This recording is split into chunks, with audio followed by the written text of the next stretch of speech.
යම්කිසි කෙනෙක් ධර්මයට සවන් දෙන්නේ, ධර්මයට පහදින්නේ, බොහෝ දුර ඉඳලා ධර්මය අහන්න එන්නේ ඔව්හු සසරේ ධර්මයේ අසා ඇති නිසා. ඒ නිසා සතුටු වෙන්න. ඔබ අද මේ ධර්මය අහන්න පැමිණීම සසරේ පුරුද්දක්.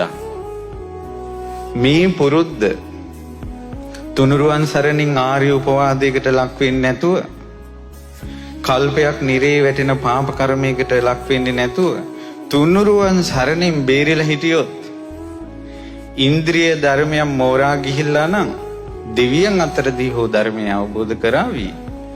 නොයසේනම් මෛත්‍රී බුද්ධ ශාසනය හරි ධර්මය අවබෝධ කරනවා කියන්න තියෙන සාක්ෂිය මේකයි. සත්පුරුෂයන් ඇසුරේ දැන් ධර්මය අහන්න තියෙන කැමැත්ත.